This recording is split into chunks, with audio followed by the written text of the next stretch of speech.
미국이 우리나라 등 동맹국을 도청해왔다는 사실이 드러나 큰 파장이 일고 있습니다. 오늘은 이 얘기부터 먼저 좀 해보겠습니다. 허준 변호사, 미국 언론에 따르면요, 우크라이나 전쟁에 대한 미국의 기밀 문서가 유출이 됐다고 해요. 자, 그러면 이 문서는 어떤 문서고 이 안에 우리나라에서 도청한 내용은 어떤 게 담겨 있어요? 네, 일단 100쪽에 달한다고 알려진 이 문서는 미국 정보기관 보고서를 미국 합참에서 취합해서 작성한 문서로 추정이 되는데요. 네. 그 내용은 우크라이나 지금 전쟁 동향이라든가 북한, 이란 핵 개발 내용 이런 것들 국제 정세 내용들이 여러 가지가 담겨 있는데 우리나라랑 관련된 부분은 최소 2건 정도로 지금 확인이 되고 있는 상황입니다. 우리나라의 미국이 우크라이나 전쟁에 사용될 포탄을 지원해달라고 요청을 했다는 것은 사실상 알려진 사실이죠. 그렇죠. 여기에 대해서 지금 우리나라는 러시아와의 어떤 경제적 관계도 있고 네. 또 우크라이나의 이 살상 무기를 직접적으로 지원하는 것을 금지한다는 원칙을 고수하고 있는 상황이거든요. 맞아요. 그런데 한미 정상회담을 앞두고 이 부분에 대해서 어떻게 이 대응을 할 건지에 대해서 국가안보실과 외교부 고위 관계자들이 대화하는 내용들이 담겨 있는 겁니다. 구체적으로 보시면 이문희 당시 외교비서관이 한미 정상회담이 있고 미국에 이런 요청이 있었는데 우리가 입장 없이 갈 경우에 이걸 어떻게 해야 되냐, 입장 정리를 좀 해야 될 것 같다. 네. 그런데 만약에 미국 요구에 응한다고 하면은 이 살상 무기 직접 지원 금지라는 우리 원칙을 결과적으로는 완전히 바꾸는 것이 아니냐, 이렇게 문제 제기를 했고 여기에 대해서 이제 김성한 당시 국가안보실장이 물론 그런 문제도 있지만 이 요구에 응할 경우에 시기상으로 이 국빈 방문과 대량 살상 무기 지원이라는 것을 맞바꾼 것처럼 보일까 봐 좀 우려가 된다, 이런 얘기를 하고 있거든요. 네네. 그러면서 어떤 얘기를 하냐면 지금 직접 지원은 좀 어려우니 우크라이나에 무기를 지원하는 이 주요 통로가 폴란드거든요. 폴란드에서 무기를 지원하면 그 재고를 채워주는 방식으로 간접적으로 지원을 해주는 걸로 얘기를 좀 정리하면 어떻겠느냐, 이런 얘기를 하고 있거든요. 근데 사실 이 내용은 지금도 우리나라에서 이미 그렇게 하고 있습니다. 미국과 유럽에서 이 무기를 직접적으로 지원하고 나면 우리나라가 제3국의 무기를 매매하는 형식으로 그쪽 무기를 채워주는 그런 형태를 취하고 있기는 하거든요. 네네. 그래서 이 내용이 굉장히 새롭다거나 굉장히 대단한 기밀이 유출됐다거나라고 보기는 어려울 수 있지만 어쨌든 지금 국가안보실 또 외교부 고위 관계자들의 이런 굉장히 긴밀한 대화 내용이지 않습니까? 그런데 이게 유출됐다는 점에서 우리 안보망에 구멍이 뚫린 게 아닌가, 이런 얘기들이 나오고 있는 겁니다. 거의 설명을 들어보면 이 회의하는 걸 옆방에서 그냥 엿든 것처럼 이렇게 기술이 돼 있는 모양인데 혹시 우리 정부는 이에 대해서 좀 입장이 없어요? 이런 논란에 대해서 일단 어떻게 대응할 건지에 대해서 구체적으로 얘기하기보다는 과거의 전례나 다른 나라의 사례를 검토하면서 대응책을 한번 검토해보겠다, 이렇게 얘기를 했거든요. 네.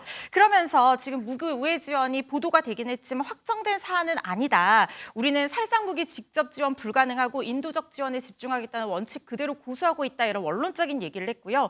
외교부와 대통령실 고위 관계자들의 입장 종합하면 관련 보도를 인지를 하고 있고 또 이게 러시아 측의 조작이라는 얘기도 있습니다. 그래서 이 보도가 어디까지인지 확인한 다음에 대응하겠지만 어쨌든 한미 동맹 관계의 신뢰는 굳건하고 의심할 여지가 없다라는 기본적인 원칙적인 입장을 얘기를 했는데 도청 감청하니까 이제 바로 떠오르는 것이요, 메르켈 총리를 도청을 했던 미국의 그런 전력이 있고 사실상 이게 공식적으로 인정하지는 인정한 적도 있지만 이게 미국에서 도청한다는 것은 각국의 어떤 첩보 활동으로 굉장히 널리 공공연한 비밀처럼 알려져 있는 내용이 아닙니까? 그래서 이종근 실장님께 좀 여쭙고 싶은데요. 이런 도청 의혹 관련한 과거 전례, 다른 나라 사례에 대해서 좀 구체적으로 알고 계실 것 같은데 설명을 좀 부탁드립니다. 네, 가장 세계적으로 폭발적인 파장을 일으킨 게 2013년도에 있었습니다. 에드워드 스노든이라고 이 사람이 CIA와 그다음에 NSA 국가안보국의 전직 요원이었습니다. 근데 이 사람이 워싱턴 포스트와 가디언즈에 뭐라고 폭로를 하냐면 미국 정부가 2002년도부터 전 세계인의 일반인의 그런 통화 내용을 감청, 도청해왔다라고 폭로를 하는 거예요. 일반인의 그런 이 통화 내역까지 도청을 했다고 하니까 얼마나 큰 사건입니까? 그렇죠. 사생활까지 완전히 탁탁 털어서 미국이 들여다보고 있다. 이렇게 지금 해석이 가능하잖아요. 특히나 또 미국에 주재하고 있는 38개 대사관들을, 우리나라도 물론 포함되어 있습니다. 대사관들을 이렇게 도청을 했다라는 내용까지 포함되어 있어서 당시에 우리나라는 미국에 유감 표명을 했습니다. 재발 방지 약속을 해달라 그리고 유감 표명을 했고요. 근데 이 안에 어떤 사실 그 이유를 좀 들여다보면 2001년도 9.12 테러가 있지 않았습니까? 네. 그때 9천 명의 사상자가 났잖아요. 그렇죠. 그래서 그 이후에 미국은 이 국가 정보에 관련돼서 엄청나게 달라졌습니다. 그러니까 그 이전에는 불법이라든지 이런 것들에 대해서 굉장히 민감했는데 네. 그 이후부터 DNI라고 해서 국가 안보국을 새로 세우고 이런 국가 정보국 안보국을 통합해서 이렇게 정보를 아주 마음껏 이렇게 세세하게 이 수집하다 보니까 그것을 에드워드 스노든이 발표를 해서 그 전 세계에 파장을 일으켰었죠.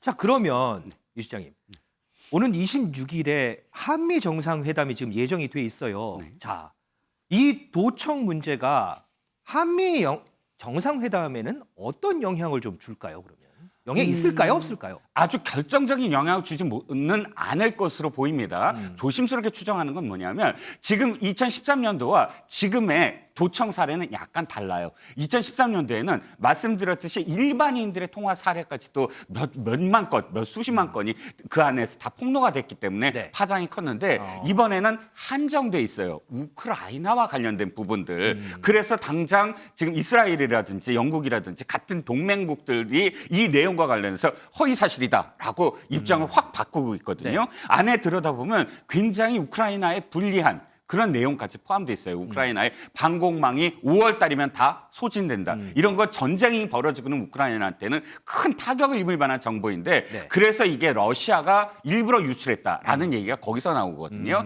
이런 어떤 여러 가지 정황도 있고 또 동맹국들이 바로바로 이걸 부인하는 거 보면 미국이 이미 물밑에서 어느 정도 이런 어떤 어떤 이유 때문이다라고 밝히지 않았을까? 그래서 조심스럽게 추정해 보면 이번 건이 결정적인 어떤 그런 그 걸림돌은 되지 않을 것 같습니다.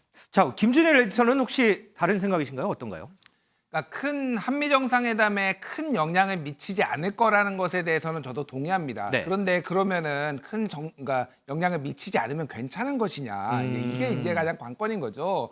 그러니까 사실 미국이 한국을 그러니까 도청한 게 이번이 세 번째거든요. 1976년에 네. 그때 이제 박정희 정권 때 코리아 게이트라고 그게 이제 터졌잖아요. 그때 박동선 씨가 그때 미국 의원들을 상대로 막 이제 돈 로비를 했다 이런 것들이 밝혀졌는데 그때 뉴욕타임스가 보도를 했는데 그때 고성능 지향성 전파 탐지로 이걸 다 정보를 알아냈다. 한마디로 도청했다라고 해서 그게 뒤집어졌고 그게 아마 최근에 나왔던 게 영화 남산의 부장들이라는 것을 보면은 네네. 그 안에 그 내용이 다 나오거든요. 아, 꽤 도청한 내용. 오래전에 있었군요. 일이. 예, 그리고 이게 2013년에 주미 한국 대사관을 포함해서 38개국 대사관들 이렇게 도청한 거. 그리고 네. 이번도 있으면 이게 세 번째입니다. 그래서 이거를 그럼 우리가 미국이 뭐 이런 일이 있었다라고 하면 우리가 그냥 넘어가야 되는 것이냐. 이런 근본적인 의문이 드는 거죠. 동맹이라고 하면서 다 믿지 못하고 이런 식으로 다 한다라는 것이 이게 우리도 그러면은 할 얘기는 하고 그리고 이게 오히려 협상의 지렛대가 돼가지고 오히려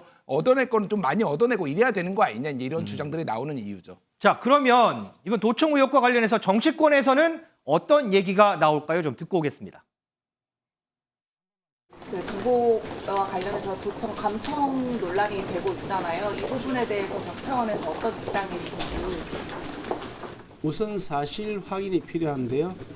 어디까지가 사실인지 도감청이 있었는지 자체에 대한 조사가 선행되어야 됩니다. 이 사안이 불거지게 되면 누가 이익이 되는지를 잘 살펴볼 필요가 있습니다. 그런 만큼 제3국이 개입됐을 가능성도 배제할 수 없어서 이 문제는 내용을 잘 살펴본 다음에 대응하는 것이 국익에 부합하다 그렇게 말씀드리고 싶습니다. 정부는 단호한 대응은커녕 한미 신뢰는 굳건하다는 말만 반복하며 미와 협의하겠다, 타국 사례를 검토해 대응하겠다며 한가한 소리만 내뱉고 있습니다. 미국 정부한테 해당 보도의 진위와 기밀 문건에 대한 명확한 정보를 요구하고 파악해서 우리 국민께 한 점 숨김없이 명명백백히 밝히기 바랍니다. 동맹의 가장 핵심적인 가치는 바로 상호 존중이어야 합니다. 일국의 대통령실이 이 도청에 뚫린다고 하는 것도 황당무계한 일이지만 동맹국가의 대통령 집무실을 도청한다는 것도 상식적으로 납득하기 어려운 일입니다. 김준일 에디터, 지금 정치권의 목소리 들었는데 여기에 더해서 민주당 김병주 의원이 자, 이번 논란은 용산 대통령실 이전의 여파다 이렇게 주장하거든요. 관련이 있을까요, 이건? 그러니까 제가 뭐 그거를 판단할 만한 지금 뭐 정보나 상황은 아니지만은 이제 네. 왜 그런 주장을 하는지에 대해서 말씀을 드리면은 아까 전에 앵커도 말씀하셨다시피 이게 마치 두 사람이 대화하는 거를 옆에서 들은 것 같은 거예요. 그러니까 전화로 도청을 한 것과 이거 회의실에서 얘기하는 거를 도청하는 거는 내용이 다른데 이거 같은 경우에는 지금 김성한 안보실장하고 이문환 외교비서관이 지금 얘기한 것 같이 바로 네. 옆에서 이게 통째로 도청이 됐거든요.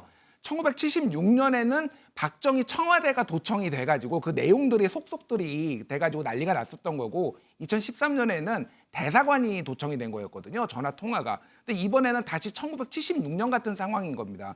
그러면은 이게 어떻게 된 거냐? 안보실이라고 하면 NSC가 열리는 곳인데 여기에 미국이 어떻게 아느냐? 이게 바로 옆에 이제 용산 기지가 있고 미국 용산 기지가 있고 여기에서 이 정보를 가지고 도청을 했을 가능성 이런 것들이 매우 높게 나오는 겁니다. 물론 대통령실에서는 아니라고 하는데 그러면은 도청 관련한 설비가 지금 다 갖춰져 있는지 이런 것들을 대통령실에서 해명을 해야지 그 다음에 이런 일이 또 발생하지 않을 수 있는 거고 북한이 그럼 또 도청할 수도 있는 거 아닙니까? 만약에 미국에 있으면은 그런 안보상의 우려가 지금 있으니까 어떤 정보 공개나 이런 것들을 좀 할 필요는 있다라는 주장이 제기되는 상황입니다. 자, 이 도청에 대한 우려는요, 지난해 5월입니다. 이종섭 국방부 장관 당시 후보자에 대한 인사청문회 때도 제기가 된 건데 여당 의원도 제기를 했습니다. 당시 모습 좀 보고 오겠습니다. 국방부에 저 대통령 집무실 이전을 하는데 저렇게 어수선한 저런 상황에서 그것이 시설 보안이 완벽하게 된다고 보세요? 제가 만약에 외국의 정보기관원이라면 저기에다가 도청장치를 설치하겠어요. 저기에 도청장치를 설치하는 순간 우리나라의 모든 정보는 그 정보기관의 손바닥 안에 있는 거예요. 그 장비 저기 설치하는데 어려울까요? 그렇게 어렵진 않다고 봅니다. 대통령 집무실 관련돼서 이제 보안 문제를 김병기 의원께서 말씀하셨는데 저도 좀 동의하고요.